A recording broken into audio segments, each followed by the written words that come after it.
Kuna Jesu, kuna Jesu, kuna Jesu, Jino, uya kuna Jesu, Jino, kuponeswa,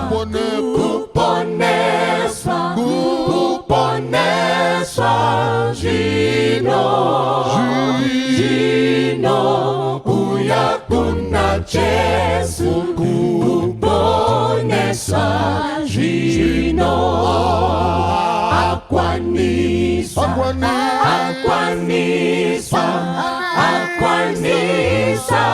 Jino, uya kuna Jesu, akwanisa, Jino,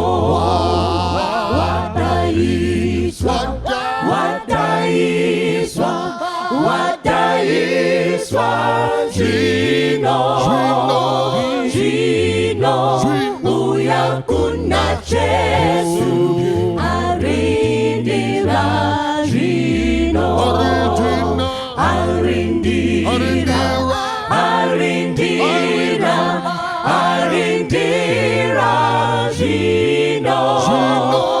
Jino, uya kuna Jesu, arindira, Jino, musimbire,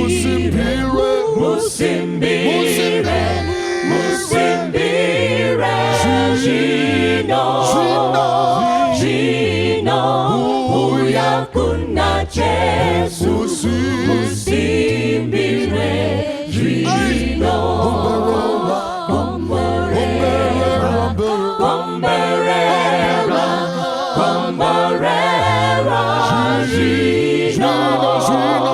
Jino, uya kuna Jesu, Combarera, Jino.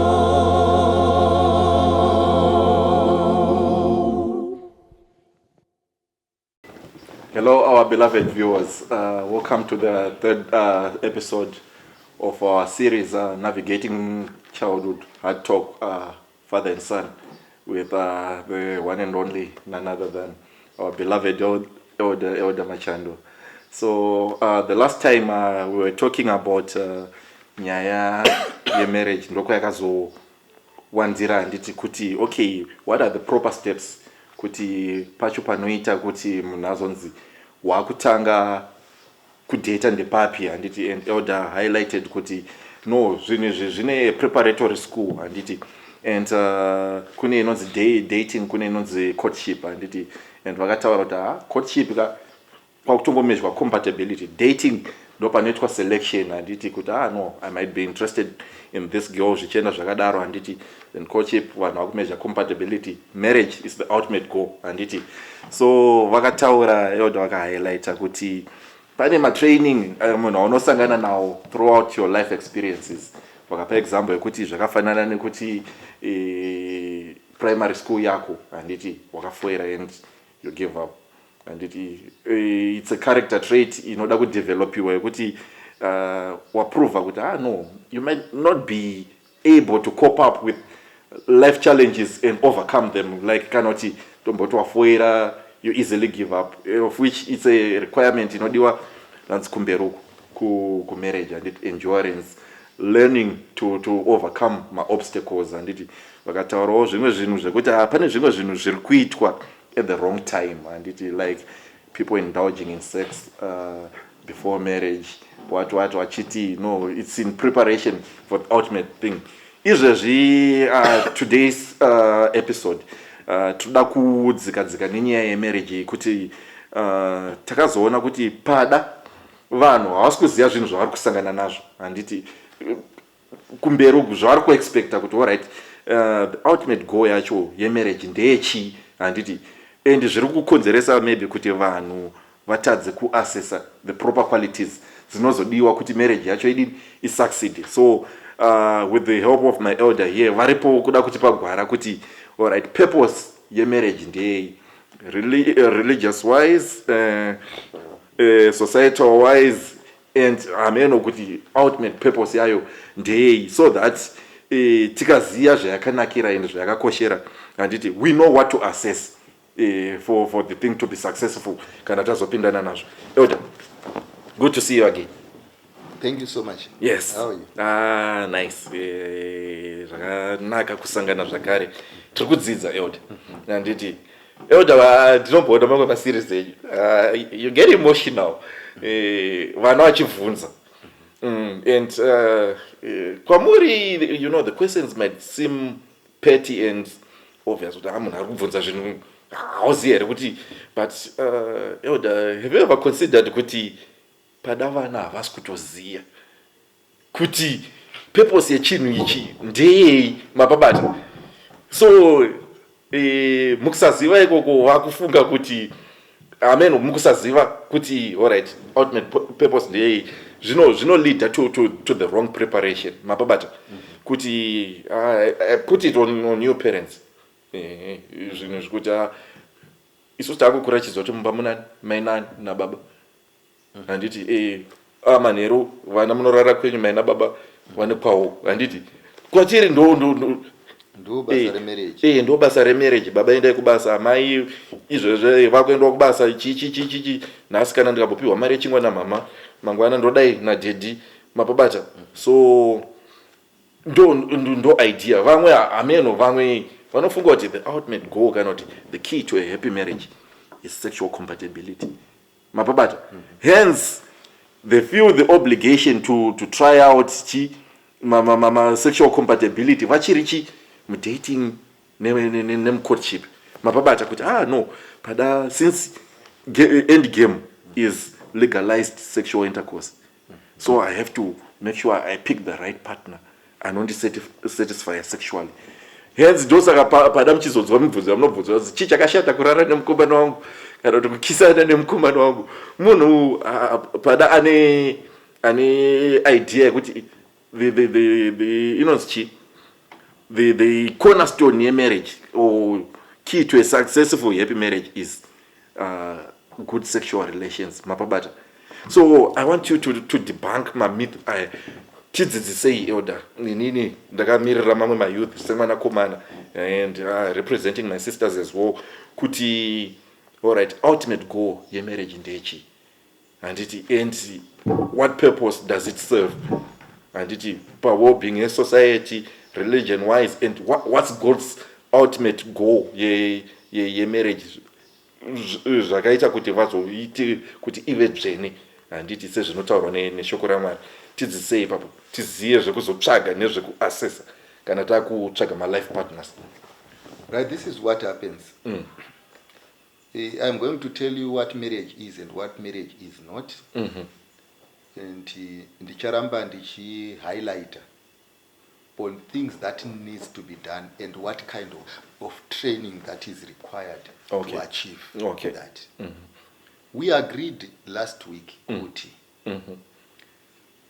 nyangwe kumabasa kwatinoita nemaprofessions edu, maskills atinosenzesa kumabasa haazi maskills atakadzidza kucollege chete. Because you may find kuti kucollege hakuna kudzidziswa kushingirira. Yes, true. Kucollege atinogona kunge tisina kunge takadzidziswa thinking outside the box. Kucollege unogona kunge usina kudzidziswa kuti ucharara pabasa. Those things are skills that are acquired from somewhere else. Yeah, true. Even my relations with my fellow workers. Yes, even my relations with my fellow workers. Is part of curricula ku college. The assumption there kuti some of these social traits you got them from somewhere. Yeah. So what we need to agree on there kuti in all aspects of life you are in a training institute. Okay. Usafunge kuti kuve ne degree usina the social intelligence zvichakuchengeta kubasa. Okay. Because you need all these things ende zvese zvinobva kwakasiyana. Okay. Our main thrust yakanga iri yekuti he who cannot obey his parents achimhanyisana newe musikana anogona kunge achinakidza nhasi asi obedience haisi mari. Okay. Whether azowo kumba kwako, never think he is going to obey, because he skipped the lesson or he failed the lesson. Saka submission aitangire kumarriage. Submission is not a requirement ye marriage. Marriage proves whether it is there or not. Okay, all right. Continuing, yes. So people are taught to submit in day-to-day chores. All right. Musikana mudiki anotoziva kuti this is my big sister, akati stop it, I stop. Yes. So she who cannot submit to the bigger sister, who will not submit to the husband, because submission was never in her curriculum. And it was never thought to be something important. Saka mai pavanoti mukaina 6 mutsvaire, they are not only teaching you sweeping, they are teaching you also the moral value yekuti izvo, because mom said it, so it must be done. Yes. And because it must be done, it must be done well. Ndosaka mai vachiti zopatsvairwa dzokorora. It is wrong. You have to be thorough. Yes, it is wrong kuti watsvaira. Hapana watsvairika mai vomba vatsvaira kana kuti wotuma the bigger sister. It is wrong. Okay. Pamusana pekuti izvo, you have gone through a subject of life and you have not been allowed to gain perfection. Okay. Saka panyaya iyoyo yeperfection watove a drop out. All right. Saka ndosaka vabereki vai insista kuti ndiani suka ndiro idzi. Zonzi ndi Joy. Zonzi Joy suka ndiro zvakanaka. Okay. Iye anochema achidzisuka. But she has been trained. Yes. Yes. And that training does not only work pakusuka ndiro. That's where I'm coming to. It's a principle you instill in one. Yes. But I nyora kuchikoro wenzi writing yako haisi right. Iwoti izvo chero imi mandibvunza zva Hitler ndiri kumuziva. Saka writing ine basa re. Issue yakanga iripo. Yes. It was training a certain aspect of you. Yes. Now, here we go. Ndaringa ndichitaura newe step back tichiti. Munhu akati ndoda kunoita makanika. Yes. Unopedza 4 years. Achingobvisa mavhiri nekuageza nekupomba.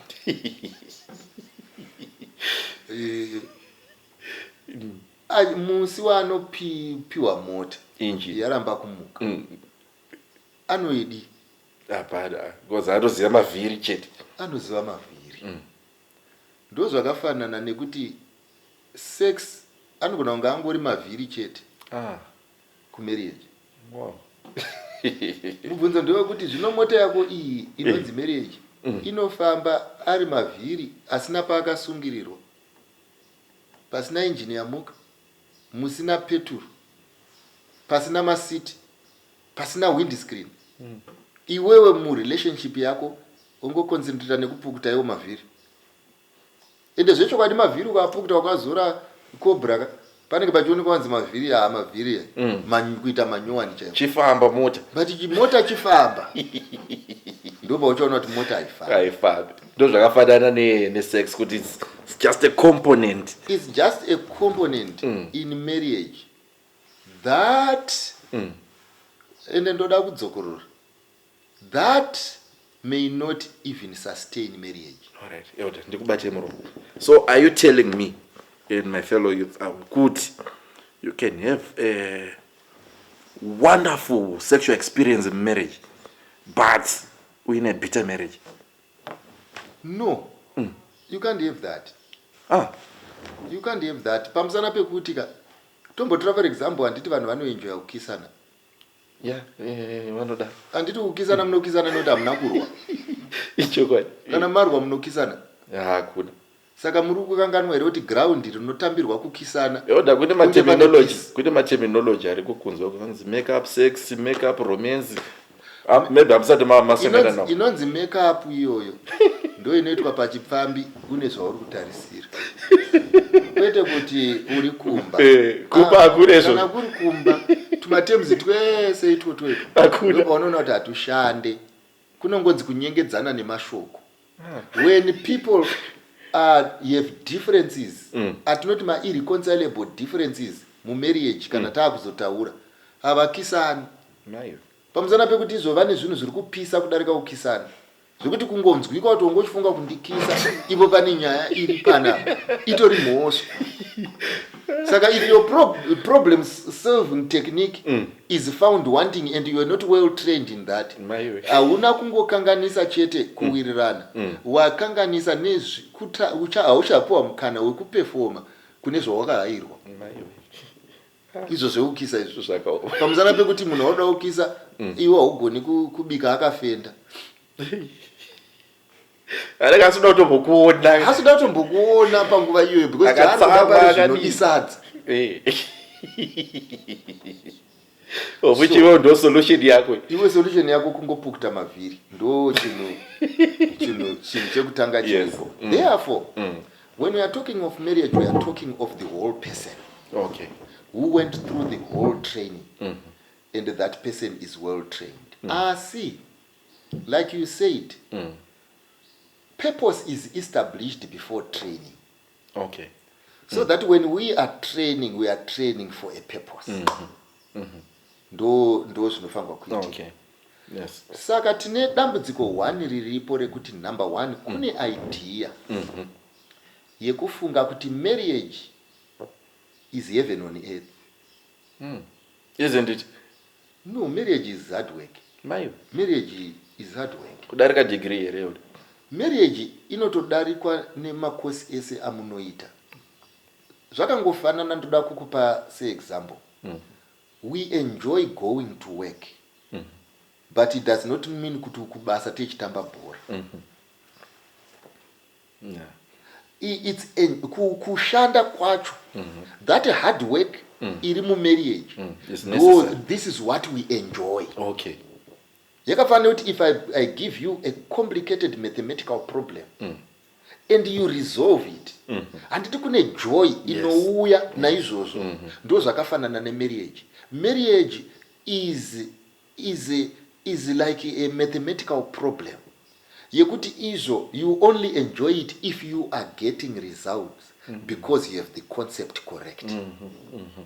Without the correct concept, you are not going to enjoy, because enjoying is a product of success. Okay. In marriage. Okay. So as you are resolving the problem, in a satisfaction kainounza. This is what marriage is all about. Pamunozonogara pasi muchikisana kana kuti muchiita sei, iyo ingori maspice ari munyama. But miripiri haidyike yega. Like you did talk about it, okay.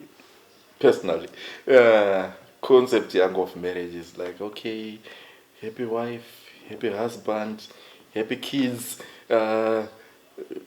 Once in a while tienda kuma holidays, weekend toboenda ku park, takabatana maoko maina. Let me ask you a question uchienda mberi. Do you believe that happiness is a product of something? No. Happiness does not exist in isolation. Yes, true. Saka, the question there is, if your wife has to be happy, what is the investment that you must be made for her to be happy? Okay. You get what I mean? And the whole challenge iripo, yekuti people are looking forward to happiness. Isina input. Okay. What makes her happy? Yes, happiness is a product of something. Happiness does not survive in isolation. Kuti ukangopinda marriage ungosangana nayo. Ndakutongofara because ndiri. Zvakafanana ndangopinda kubhora saka ndakufara. Zvinoda kuti team inge yakawina for me to be happy. Kana team iri kujurudzwa, there is no way I can happiness. It's a product of something. Okay. Now, if we want a happy marriage, we do not daydream. What we do is we say, do we have the ingredients that constitute a happy marriage? And what are they? So that's why a young lady who is capable of being happy is not happy because the young man is now dating his secretary. It does not mean this lady does not have the capacity to be happy. But the environment is now toxic. It is not providing her enough space to prove who she is. So happiness won't manifest in such an environment. Yes, it is not manifesting in such an environment. And what does it talk to? It talks to the fact that you had the capacity to be happy, but you brought in ingredients that do not sustain happiness, but destroy happiness in a subtle way. Yeah. So, even this sex yamuri practice, like I told you, sex is like a spice. Inoda now kuti iri kunoiswa papi. Nyama hauna, supu hauna, vegetable hauna, ungori nesadza rako nemhiripiri. Unopedzera wakutaura kuti mhiripiri inovava. Nyamba kuvava kwemhiripiri kunaka kwayo, asi inonaka yakaiswa pane imwe substance. Substance yacho hauite sei? Hauna. We are not saying sex is not good. Sex is good. But ndoda kubvunza kuti where is the relish on which this spice is going to be considered worthy? Okay. Mongoita hiyo basa rekuti ukatimbaza dzoro mhiripiri yako, ukatimbaza dzoro mhiripiri yako kusvika gore riperi, no protein, no what, no nothing. Chatakagarira panapa. Sadza nemhiripiri.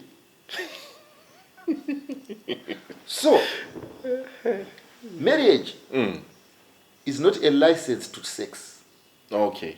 But not the common idea iriko kunzo kuti ichazo legalize kwa. But the married may have sex. And murambe mchisa may. May. Yes. It's not automatic. It's not automatic. It's not given. It's not given. Because there are also other factors that can affect that parameter. And if that parameter is the only parameter that we're looking forward to, you are not going to enjoy marriage. No. Why? Because should that parameter fail, everything has failed. So we cannot have sex as the foundation or the core pillar for marriage. That's the reason why sex is being sold everywhere else, but people are still maintaining their marriages. Why? Why is it that munhu anonoita upombwe kwaita upombwe asi anodzoka kumba achiti kuno ndo kumuri kwangu otoudza girlfriend yake kuti usafone ndiri kumba because kune mhuri yangu handidi munhu anondiurayira mhuri yangu ari kuburitsa pachena kuti izvo sex is not everything. You may have it but it does not constitute. On its own it's not enough. It's not enough. Wandipa ako sex kunomba kwako ndakwenda umba kwangu. Aye. Yeah, okay. So, when I say you may not have it, kune zvinhu zvakawanda zvinoita kuti even vanhu vari kuda kuve sexually active vasave sexually active. Zvimwe zvacho zvakakonzereswa neuyanga, zvimwe zvacho zvakakonzereswa nezvinhu zviri outside our control. For example, kune ma-illnesses anoita kuti munhu asakwanise kuve functional. Okay. Mubvunzo wochiti, if sex was the cornerstone and you now get married, will that marriage work? And I useless. Because it does. If your husband today or your wife were to be involved in an accident, have paralyzed from the neck downwards, will you still keep her? If all that she came for was sex, the deliverable was sex.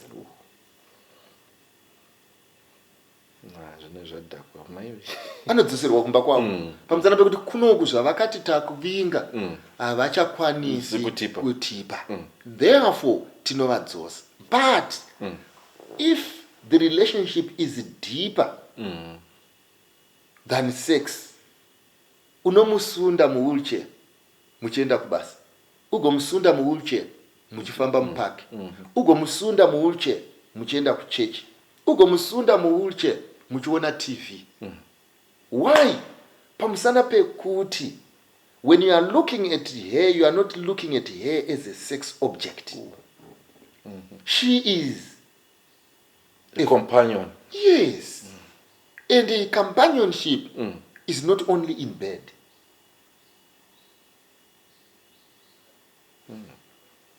Now the question there is, even in your relationship, are you deriving value without these other deliverables like kissing, sex, and what have you? You must know what you cultivate is what you are going to reap. That's the first level. So marriage is not about sex, and the marriage is not a garden of roses. Marriage is hard work. Okay. Number 3, marriage is a mind game. Mind game. Yes. My mind games are chiko. You know what happens?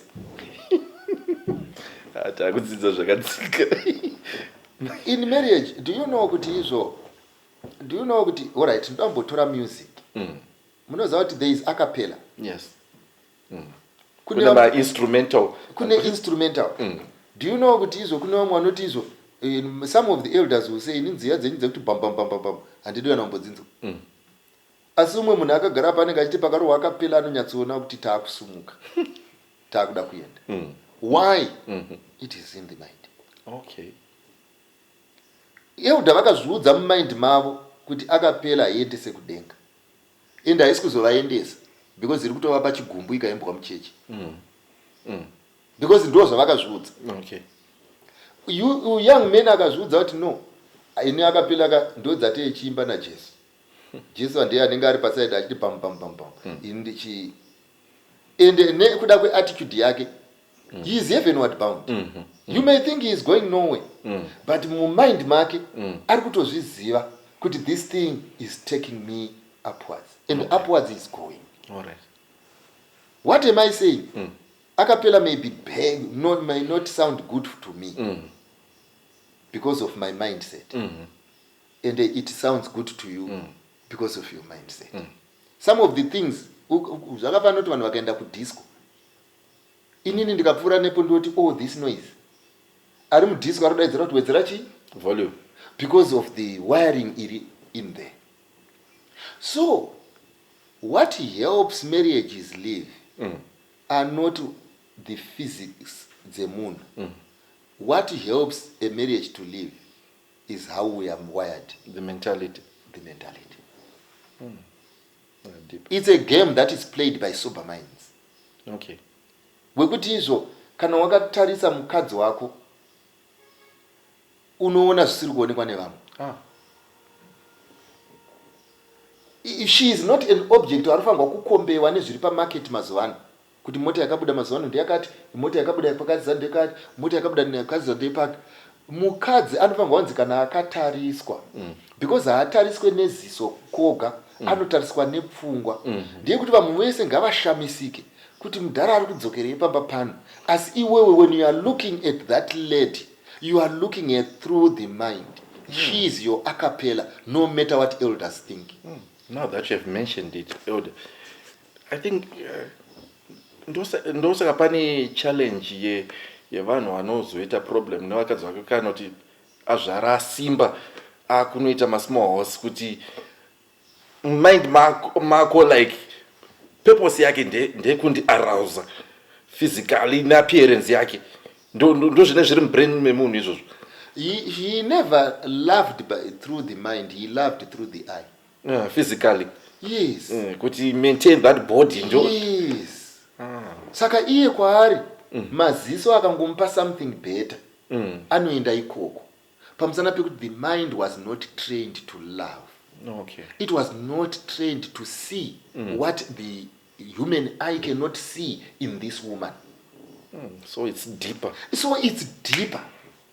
Zvekuti unoona murume achifamba nemukadzi wako waunofunga kuti uyu ndikanzirora andirori, asi unoona vachibatana maoko vachifamba vachiseka. Why? Because it's deeper than what the eye can see. Ndosaka uchiona iko zvinezvi vanhu tichidiscourage kuti kungoenda nehembe pfupi uchinoratidza mukomana wako zvidya, you are appealing to the eye and weak minds. But you are not talking to love. Okay. And whenever he sees what you have been showing him, is showing him, he evaluates kuti chiri better chandandi nacho nechichi ndechipi. And at times you must not blame your boyfriend, because what you have been selling and what he is on offer now is better than what you have. because all you had were my breasts. Right. And asangana neumwe munhu ane mazamu kwawo. So that's why I am saying we are talking of relationships. Ndoda kudzokera pakudai. The relationship between your mother and yourself. Do you know kuti nyangwe pakapinda the Queen of England, she cannot replace your mother. True. You may love her, but not the way you love your mother. True. Why? Because that's a relationship, and it's interpreted through the mind, not through the eye, not through feet, not through what. It's something that is deeper than that. She might not be. Yes, she might not be the prettiest woman, but you see beneath the physical. Unotota hande unoona mai vangu. Yes. Ende uchisvika nemunhu uchimudza kuti ava ndochi mai vangu auende naye panext door unovaradza vamwe mai vatsvuku ozoya panhingirikiri. No, this is my mother. Kunyange ukadziswapa and choose a better looking mother, no thank you. No thank you. I love my mom. This is my mother. Zvoti mai vako ukaona parufu vanhu vachichema, vari kuchema relationship, not the physical. No. Ende iyoyo ileseni yataifanirwa kuziva nekuona kuti the reason why I love my brother, it is because there is a relationship. The reason why I cannot divorce my sister, the relationship is beyond divorce, because it is deeper than technicalities. And this is the moral quality that is required in a man that allows him to transform the mind and see your wife as God sees you. That's why Mwana achiti, marriage is acting the relationship that is between God and his church. God was not saying the relationship between his church and himself was perfect, but he viewed the church in an eye, with an eye that sees no evil. That's why there is justification. We are in Christ. Yes. Mwari ari kuedza kutipa the value that human eye cannot give. Oh, this is deep. So elder, pana vese mayouth vari kuindulge, they're investing wrong investment, vari kuindulge in sexual activities. They won't receive dividends. There are no dividends for that. There are no dividends for that. It's a waste of money. It's a waste of capital. That is the honest truth. And does it guarantee a happy, successful marriage? No, it does not guarantee a happy, successful marriage. Zvakangofanana nekuti izvo ndoda kuita a professional soccer player asi ndoda kungotraina kuheader ball.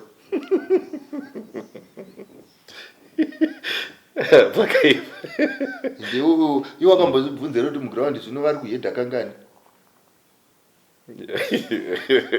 Anogona kubuda asina kutombohedha bhora. Anogona kubuda muground usina kutombohedha bhora, but still bhora rinenge richinakidza. Pakadzika. Zvokuti zoti vari kundirambidza zvavo kutamba bhora, but ndaihedha bhora kubva makuseni kusvika manheru. Shamwari, panapa tiri kuda a wholesome soccer player. So, Elder, how do we cultivate this mentality yamuri kutaura yekuti you see beyond the physical? By the renewal of mind. The mind that cannot be renewed today to say this is wrong cannot be renewed tomorrow. Renewal of mind, munhu ano accept kuti this is not taking me anywhere. I need to change the approach. This is not taking me anywhere. I need to change the game plan. Saka renewal of mind is a principle that people must accept, to say there are things that I may believe are right, but they may not withstand the test of time. And when they've been proven kuti hazvishande, I need to renew my mind and say there is something bigger in marriage than what meets the eye. Yes. Renewal of mind inofanirwa pakubva pakuti, how come that beautiful woman who has all the figure that I thought would produce results, how is it that vari kudivorce? How is it that havasi kuwirirana kumba? How is it that people who have been in bed together and having sex and tomorrow they are divorcing each other? You need renewal of mind to say, what I thought makes marriage work is not what makes marriage work. Because if it was that, marriages would not be hitting the rocks. Renewal of mind. Okay. But people are reading the divorce statistics, but the divorce statistics are not talking to them. Yes, true. When that marriages are not working. Why? Why? Nobody interrogates. Ipa vari kubva kumuka kubva kumumwe mukomana otaura kuti inini ndikaona marriage yababa vangu so ndonzwa musoro wangu uchitema ndobva ndafunga kuti bheta kusaroorwa. Hausi kufunga. All you need to be doing is to interrogate. Why is it not working? It is not working because when your father married, he was using the same mindset that you are now using. And the worse off, yake yanga itombori nani. Yako it's worse than yanayo. Saka you are going to fail. But tsauko ndewe kuti you fail earlier than your father. Vadhara vakudhara vaiti vakatombobva pamba aipota achimbodzoka. Vamazoona vadzoki. Vadzoki unongonzwa kuti musikana akakwira akaenda kuUK. Iwe funga kuti kunotsvaga basa. Namba kutiza murume. So we need a change of mind. I wish you could appreciate what laughing from the mind is. Yes. Don't you try to kudzidziswa elder. Ipapo because we have been bombarded ne sexual education yekuti we think sex is everything. Mapabata. Even masongo atoripo ndina kuvinga masofa what ndipe zvanda we think no cornerstone base like sex is glorified and the way the devil is doing it ndozisora tiri kutarisa naro chetero. You brought a issue iri imperative and I'm happy you are the one who is bringing it. Do you know kuti social media is training center? Do you know narratives are training centers? And all these training centers are aiming to produce results. Yeah, true. And the other negatives that you are talking about, like divorces, they are narratives that we accepted. And whoever brought the narrative is happy when the marriage hits the rocks. Why? That was where the narrative was leading us.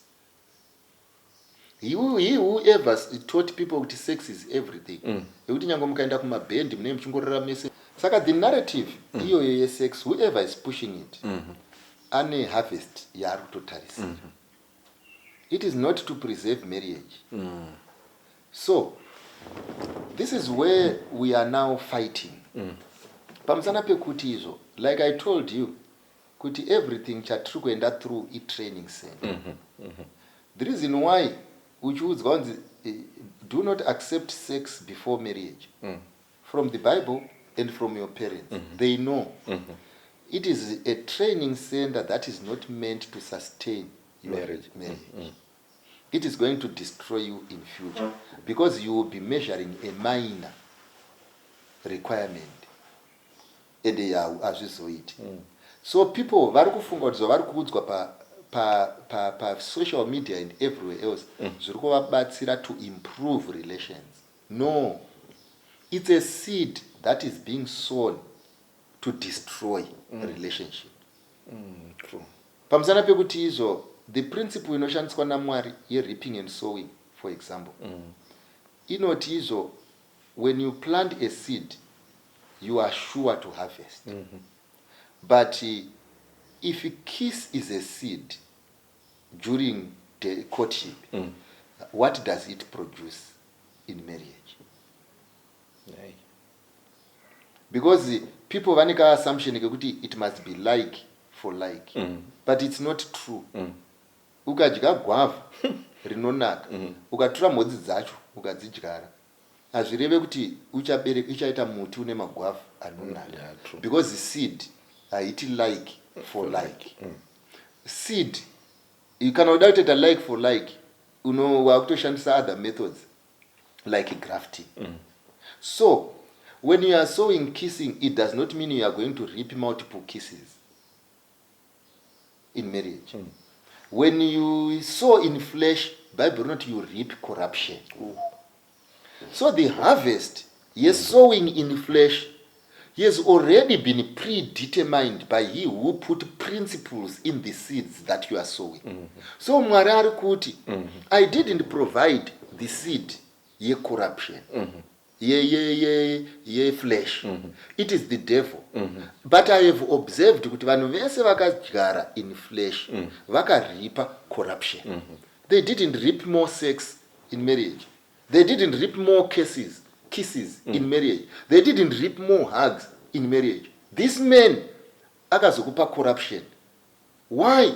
Because he sowed in flesh. He will continuously sow in flesh, and you get the harvest, which is corruption. So when your seeds start multiplying, do not blame the multiplying effect. Because the multiplying effect is a principle that is in every seed. So in mimi chiri kufunga kuti chiri kuita kuti mufunge kuti I'm asking you a very simple question. Kuti your parent says no premarital sex. God says no premarital sex. What makes you think kuti iwewe when you go to bed with your boyfriend you are going to produce more lovely sex in marriage? What makes you think that this corruption is going to bring you insatiable, a big satisfaction, greater satisfaction? What makes you think like that? Why are you not considering it? What we are sowing is corruption because it is against all moral ethics, both from the African perspective and from the spiritual perspective. What makes you then think could you sow in flesh, then you reap blessings? Why are you not thinking Kutizo? No, because we have revolted against God. We have revolted against church. We have revolted against parents. Therefore, because of revolt, we are going to reap disobedience. What makes you think you are going to enjoy? Why? Where are you? Where are you confused? Where are you confused? And then you see this principle now. I think you would affect like the results are manifested later on in life. People kungotaurawo but tazwoko manje zvamuri kutaurawo makes sense. And are you interrogating vakaenda mberi because hamusiri matanga nekurara, hamusiri matanga neukisa? Makanovabvunza here kuti kissing yakazonoproduce more kissing, kurarawo kwakazoita kuti tirare kubva masikati kusvika manheru? Makanovabvunza here kwamakaenda kana kuti muri kungotera in footsteps without interrogating as to whether the end result is the end result? Pangu nekuti pafamba munhu saka ngandingopafamba ko kana anga achienda nocommit suicide. So the challenge iripo ndeyekuti izvo imimi muri kupopularize things but you have never read the whole book. Wangoverenga page 1 mbaya kunakidza wakambva wafamba uchitaura kana pane bhuku rinonakidza nderiri kuti rakazopera sei hautozivi kuti nyaya yacho ndeyei, hautozivi. Unongoziva kuti izvo yei unoziva statement yandakaona pekutanga. But the only way we can improve is tikadzidziswa the pillars of a happy, successful marriage. Mapabata. Then we know what to invest in. Naba matotudza kuti investing in flesh? One. If you concentrate on the physical, chete, bound for disappointment. Good. You must love from the mind. And you need renewal of mind. You need to know zvinoshanda nezvisingashandi. And you need also to accept kuti whatever media that you are following is a training center. It's either it's fighting what will produce results, and you invest with that which does not produce results, and the results you are not getting. How does it talk to our relationships? Kudais. There kuti muka pa relationship matanga. Let this narrative be destroyed from your mind.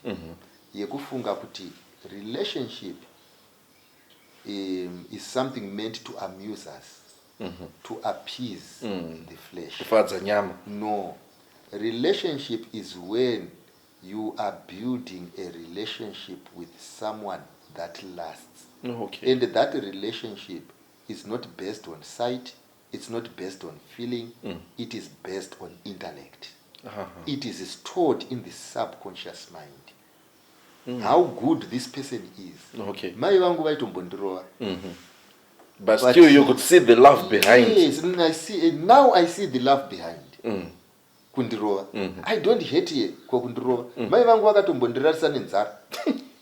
But I don't see it that way. Because when the mind interprets it, we are seeing the love behind kundirarisa nenzara.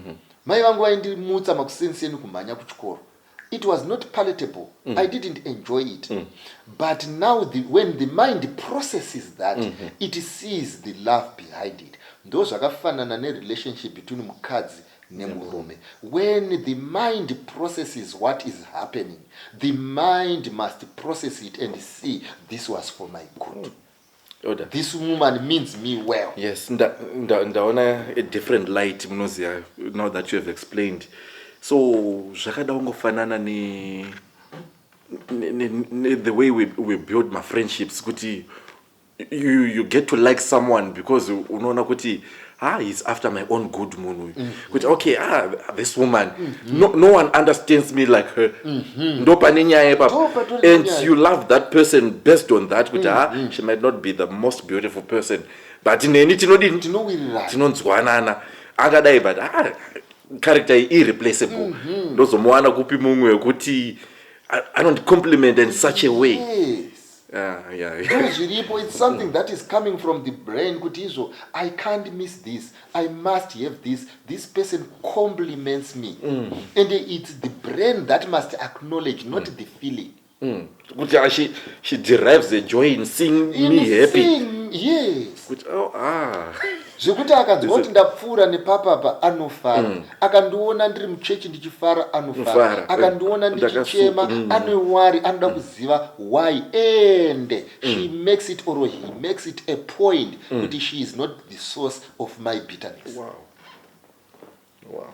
And this is quite amusement. Yes. Quite someone ari kuda kundisenzesa as a sexy tool and later dispose of me. No. Munhu ari after my welfare and happiness. Are after my welfare and happiness, and the brain must confirm that this is the person. Yeah, she might not be the most beautiful, but irreplaceable in my life. But we are compatible. Exactly.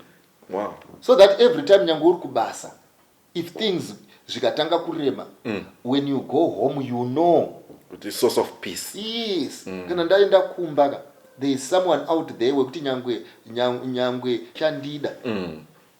Yeah. Kumba kuriko. And it's a better place than here. And handisi kuzofa nenzara. A plan is going to be made. Wow. Yoda. Why isusu yoda yoda. Man, my wisdom nuggets kune my youth vari kumanzo vasati yoda. This is profound. Because the narrative yatanga tiri kupiwa it was so detrimental. And but ndimaiverenga vana Romeo and Juliet. But as a Romeo and Juliet, the principle that was being instilled by Romeo and Juliet had nothing to do with the physical conduct in a moon. It was love that lasted. But iko nezvimwe dzimwe love dzekuti munhu akatosvika kumba kwenyu chaiko akanzizwa nababa wako rusambo $50 yanga achifunga kuti 40 akutoenda.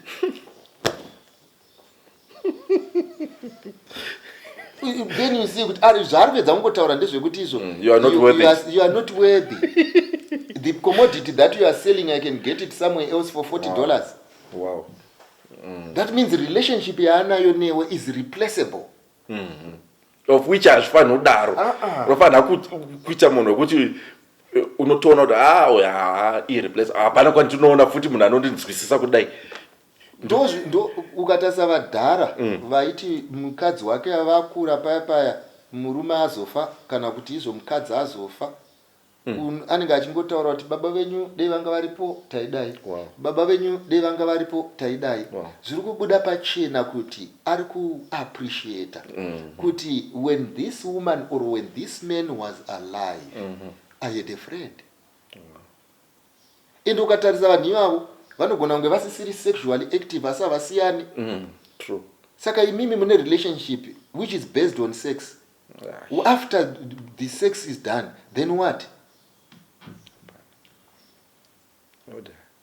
Mayouth ka mama akunzwisisa mibvunzo yamunobvunzwa kunzi saka chii chakashata kurara nemusikana wangu what like ndo mentality yatakati nayo semayouth, and vazhinji can confirm kuti that's how we were viewing this thing kuti you have to be sexually impressed na someone.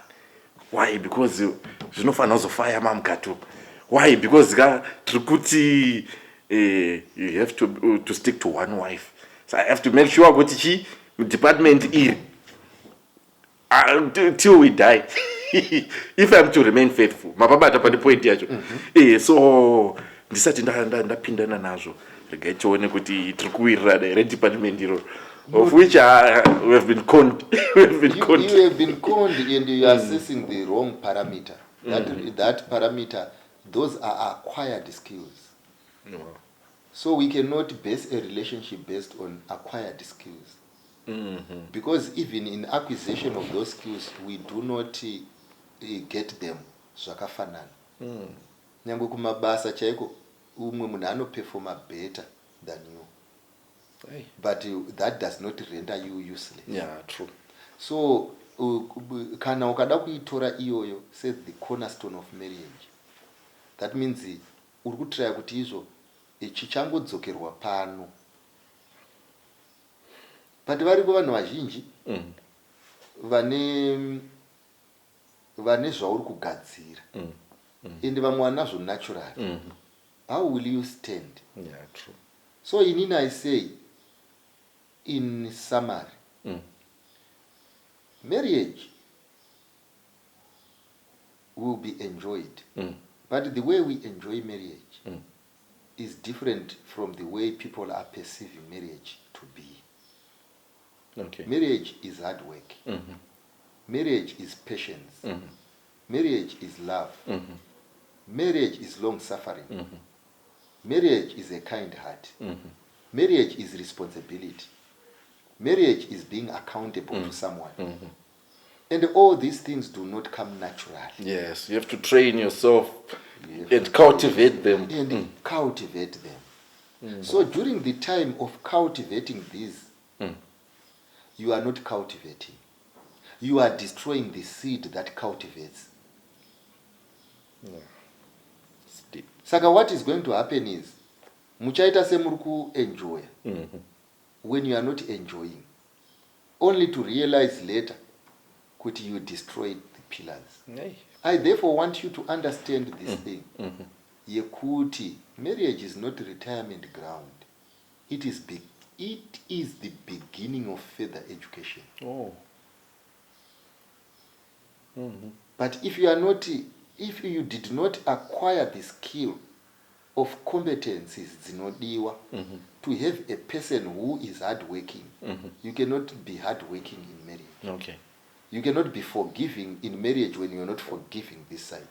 You cannot be responsible in marriage when you are not trained to be responsible this side. But imimi, unfortunately, you are throwing away the textbook of life.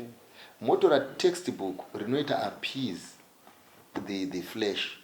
Riri kutaura nezvenyaya yemakisi, riri kutaura nezvekunorara kubhendi, riri kutaura nezvekumboshuta, riri kutaura nekuenda kupizza. Do you get what I mean? Yes. And by the end of the day, riri kukupai zvinhu zvinogona kubatika zvinoitwa nevanhu vanodanana. But kuzviita hazvirevo kuti munodanana. Saka chinhu chiri kutanga chaitwa kuve a connected mind. Kuve in love without benefits. In fact, inini munhu wandinotrusta anonyora mubhuku rinonzi Adventist Home. Anoti dei zvaita courtship yaifanirwa kunopinda mumarriage. Zvokuti pamunopinda mumarriage ndo panofanirwa kunoita climax yecourtship. Okay. That's how it was supposed to be.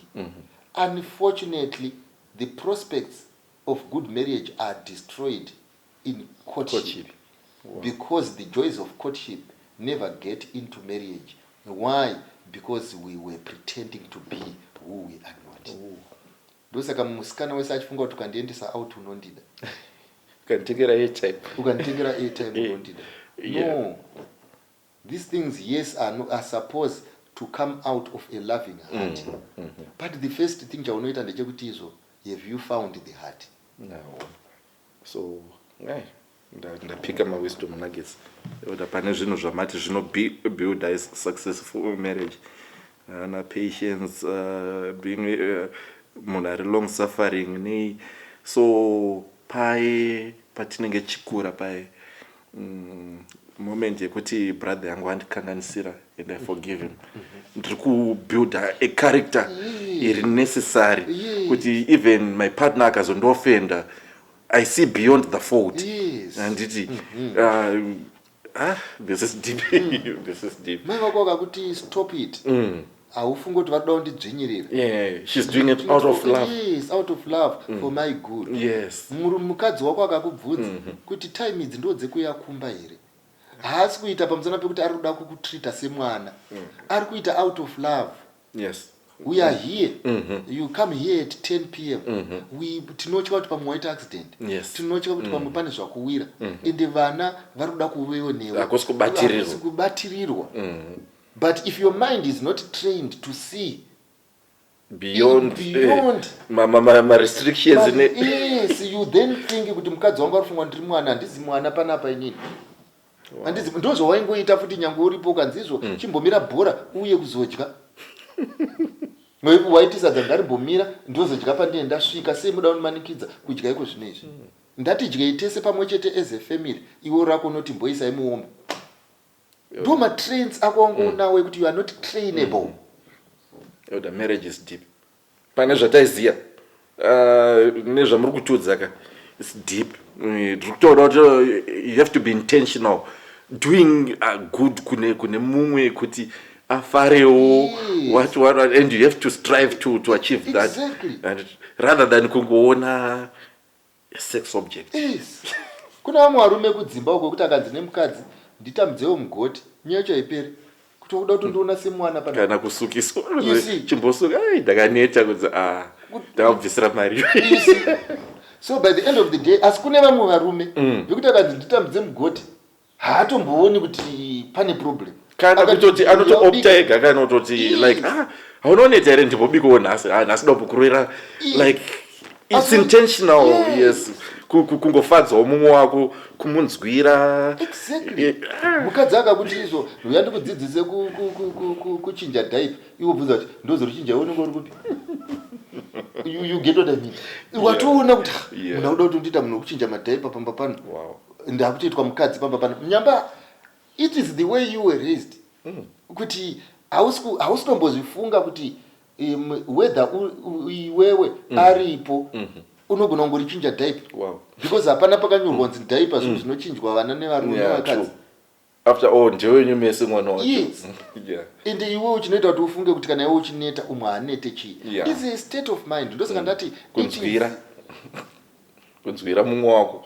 So it's we have to be trained these things because the order like the devil kuvakomana ari kuvadzidzisa to be sex centered but you want easy sex without commitment nini kuvasikana it's all about extracting material benefits at whatever cost. Yes, muri pabata kuti mukomana ari kuti okay I do these things for you but kana ndauda sex I don't expect you kuti undinyime.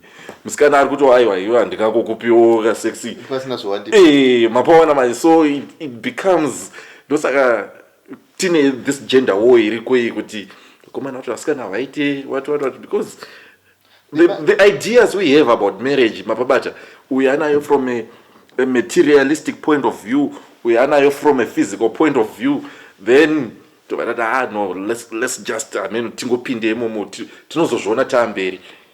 I'm glad my lessons auya elder nsati ndapindawo now munhu you know what to assess kana vamo abeno they can learn to improve anditi aiwa toda kutenda. All right, because of our time elder, we will have another episode anditi tichinyasa kudzika how we can cultivate a future happy marriage, what to look for tichinyasa kudzika zvakadaro. Elder vatudza kuti nyaya haizi yekufadza nyama anditi sowing in the flesh, no, runs is deeper than this anditi nyaya iri kudzika kuenda kuda kufadza mumwe wako, kumunzwira anditi long suffering, forgiveness, kuinvesta in happiness your partner, iachita all the same, then you'll be on equal ground. That's the source of happiness. Ndezvaka elder anditi. So toda kutenda elder, your last words kune vatarisi. Chandoda kuti tizive ndechekuti sekutaura kwatakaita last week tichiramba tichifamba nevhesi yedu nekuti chiedza chakauya panyika. Vanhu vakadarima kudarika chiedza. Pamusana pekuti murima vaisvita fodya vasingaonekwi, murima vaibata mazamu vasingaonekwi, murima vaibata munhu asingaonekwi. Chiedza chakauya panyika, vanhu vakadarima kudarika chiedza.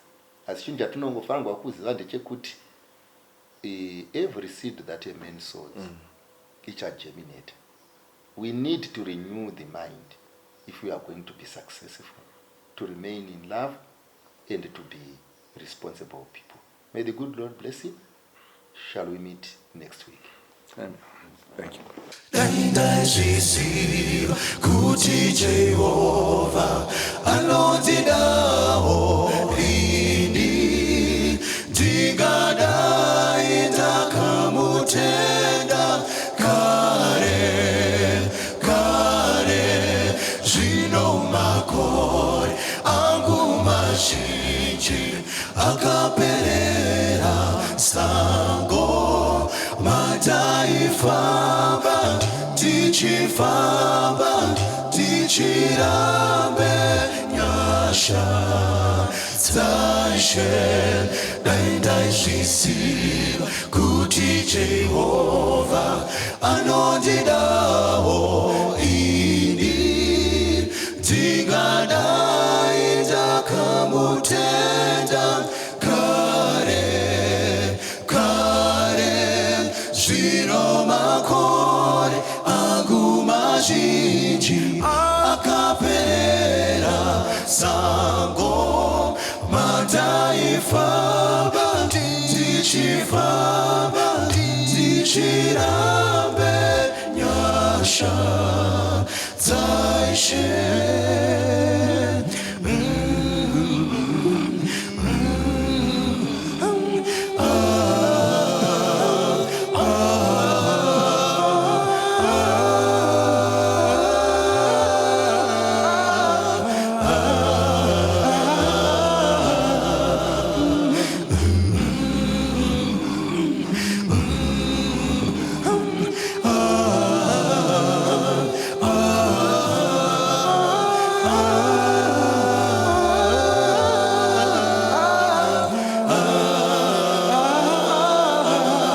Zvino makore angu mazhinji